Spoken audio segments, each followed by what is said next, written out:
UKIP leader Nigel Farage has warned of disturbances on the streets if Parliament tries to block Brexit. He told BBC One's Andrew Marr show there would be political anger the likes of which none of us in our lifetimes have ever witnessed. The comments follow the High Court ruling that MPs and peers must have a vote ahead of the government triggering official talks with the European Union. The campaigner who brought the case said it had given clarity.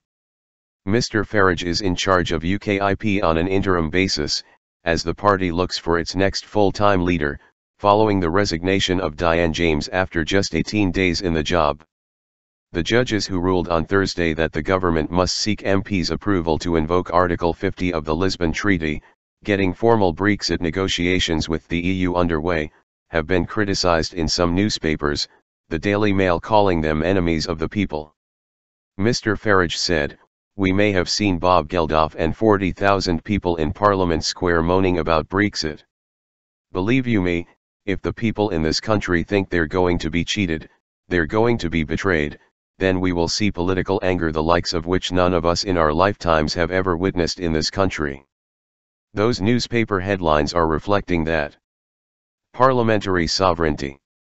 Asked by Andrew Marr if there was a danger of disturbance in the streets and so on if Parliament thwarted Brexit, Mr. Farage replied, "Yes, I think that's right." He added, "The temperature of this is very, very high.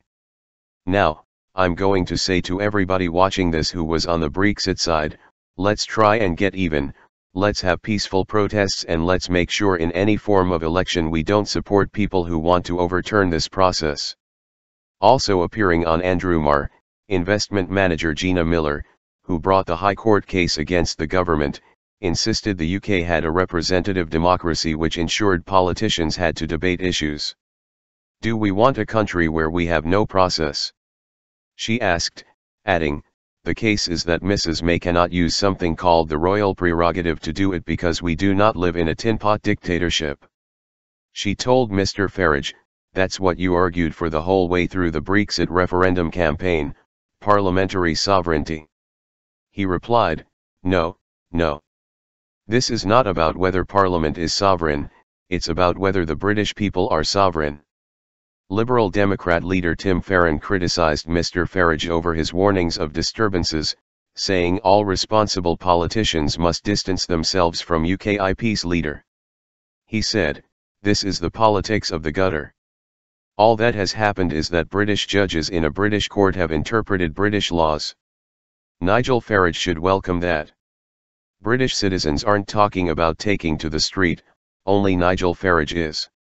Responsible leaders have a duty to calm tempers, heal division and work together to keep Britain open, tolerant, and united." Meanwhile, Mr. Farage told Andrew Neil he was sick of and finished with party politics but would continue campaigning on issues after leaving frontline politics. Several contenders have quit the leadership contest, leaving Suzanne Evans, Paul Nuttall, and John Rhys-Evans. Mr. Farage described the situation as a soap opera over a terrible few weeks, but said the party was still well placed in the opinion polls.